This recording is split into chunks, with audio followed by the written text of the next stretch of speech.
हाँ, जय श्री राम। आज 2 अप्रैल 2026 दिन गुरुवार हनुमान जन्मोत्सव का दिन है और इंद्रप्रस्थ प्रांत में अनेक मंदिरों में इसके लिए भव्य कार्यक्रम आयोजित किए जा रहे हैं और अनेक स्थानों पर भव्य शोभा यात्राएं निकल रही हैं। मैं इंद्रप्रस्थ प्रांत के समस्त हिंदू समाज को हनुमान जन्मोत्सव की बधाई और शुभकामनाएं विश्व हिंदू परिषद इंद्रप्रस्थ प्रांत की ओर से देना चाहता हूँ। आज का यह दिन एक प्रकार से हिंदू समाज के लिए विजय दिवस भी है, क्योंकि हम सबको ये ज्ञात है कि 3 वर्ष पूर्व जहांगीरपुरी में एक शोभा यात्रा पर जिहादी मुसलमानों ने हमला किया था और उसके बाद से यह शोभा यात्रा, इसकी प्रशासन अनुमति नहीं दे रहा था और केवल एक 100 मीटर से लेकर 200 मीटर के दायरे में यह शोभा यात्रा एक प्रदर्शन मात्र बन करके रह गया था। विश्व हिंदू परिषद और बजरंग दल के कार्यकर्ताओं ने और हिंदू समाज के अनेक छोटे बड़े हिंदू संगठनों ने इसके लिए संवैधानिक तरीके से हमने संघर्ष किया और उस संघर्ष की विजय का यह दिवस है कि आज उसी जहांगीरपुरी में विश्व हिंदू परिषद और बजरंग दल की जो शोभा यात्रा है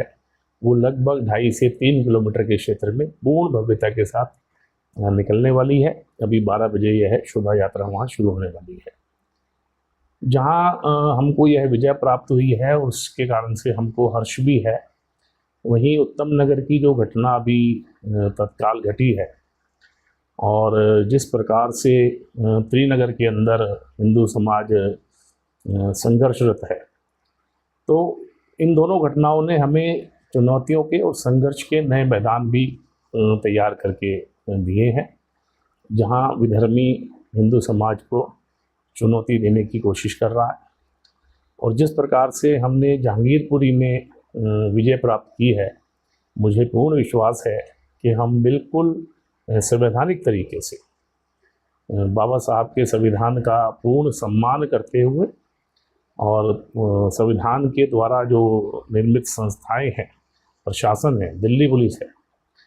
उनके साथ भी पूर्ण समन्वय और तालमेल के साथ इस संघर्ष को जारी रखेंगे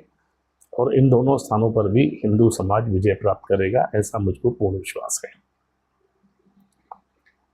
कुछ लोग ऐसे हैं जो हमारी कार्य पद्धति से या कार्यशैली से सहमत नहीं है।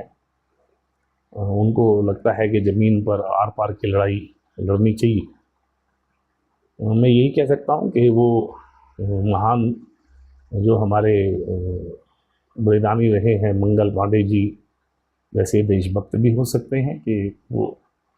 हर प्रकार से संघर्ष करना चाहते हैं, लोहा लेना चाहते हैं, या वो किसी षड्यंत्र का या किसी उकसावे का शिकार भी हो सकते हैं। लेकिन मेरी उन सबसे भी यह विनम्र निवेदन है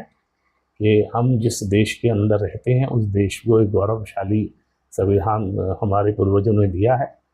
और हमारी सभी समस्याओं के मार्ग उस संविधान में निहित हैं। इसलिए जो भी करना है वो हम संविधान के दायरे में रह करके करेंगे। ये मेरा सबसे विनम्र आग्रह है और मुझे पूर्ण विश्वास है कि उसमें हम विजय प्राप्त करेंगे। अभी संघ का शताब्दी वर्ष भी चल रहा है और संघ एक ऐसी संस्था है कि जिसने गत 100 वर्षों से निरंतर निस्वार्थ भाव से समाज की सेवा की है। 100 वर्ष कहने को छोटे हो सकते हैं, लेकिन 4 पीढ़ियाँ संघ के स्वयंसेवकों की समाज की सेवा करते हुए अनेक प्रकार के आंदोलनों में और अनेक प्रकार के संघर्षों में उस प्रताड़ित भी हुई और उसके ऊपर विजय भी प्राप्त की। तो इन सब के परिणाम स्वरूप आज 100 वर्ष बाद एक हिंदू समाज एक जागरण की स्थिति में आकर के खड़ा हुआ है और एक जिसे कहते हैं कि पूर्ण विजय की ओर बढ़ता हुआ प्रतीत हो रहा है। लेकिन यहीं बस कुछ जो लोग हमको उकसाना की कोशिश करेंगे या जो लोग भ्रम पैदा करने की कोशिश करेंगे, मेरा हिंदू समाज से भी आग्रह है कि ऐसे सभी लोगों से सावधान रहें और संवैधानिक तरीके से हम इस लड़ाई को जारी रखेंगे हिंदू समाज की। और जहाँ जहाँ भी हमें लगेगा कोई विधर्मी चुनौती देने की कोशिश कर रहा है तो उस चुनौती का हम सब मिल करके मुकाबला करेंगे। अभी वर्तमान में एक मैं आह्वान जरूर आज करना चाहता हूँ आप सबके माध्यम से कि एक सामूहिक शक्ति का एक जो संकल्प होता है वो बड़ी से बड़ी बाधाओं को भी पार करने में सक्षम होता है। तो जिस प्रकार से हम देखते हैं कि विधर्मी जो है सप्ताह में एक बार इकट्ठा होकर के और वहाँ से एक प्रकार से भिन्न भिन्न प्रकरणों में समाज को चुनौती देने का प्रयास करते हैं। किसी का शुक्रवार से काम चल रहा है, किसी का रविवार से काम चल रहा है। तो मेरा ये आप सबसे निवेदन है कि हम भी मंगलवार के दिन सायं 7 बजे जहाँ कहीं भी हो, बाजार में हो, मंदिर में हो, अपने कार्यालय में हो, अपने घर में हो, तो सामूहिक हनुमान चालीसा का पाठ जरूर करें। बहुत अच्छा हो यदि हम जो हमारे मोहल्ले के जो मंदिर हैं उनमें जा कर के यह पाठ हम कर सकें। लेकिन अगर आप कहीं व्यस्त हैं, आपका एक कार्यालय है जहां 200-300 लोग कर्मचारी काम करते हैं, तो मेरा निवेदन है कि मंगलवार के दिन वहां भी 7 बजे सामूहिक हनुमान चालीसा का पाठ जरूर रखें। आप बाजार में हैं तो भी रुक करके एक 10 मिनट का समय निकाल करके समाज के लिए ये 10 मिनट का आपका बहुमूल्य समय समाज के अंदर एक ऊर्जा का और शक्ति का निर्माण करेगा। ऐसा हम सब मिलकर के यदि करेंगे तो हम बहुत सारी चुनौतियों पर बगैर लड़े ही विजय प्राप्त करने में सक्षम होंगे। अभी शीघ्र ही हम विश्व हिंदू परिषद की हेल्पलाइन जारी करने वाले हैं और यह जो हेल्पलाइन होगी तो जहाँ भी कहीं किसी भी प्रकार के संकट में हिंदू फंसा है उसकी मदद की जाएगी, उसको मदद मिलेगी। तो इस हेल्पलाइन के जरिए हम अपने जो कार्यकर्ता हैं उनको भी संपर्क में रहने के लिए कहेंगे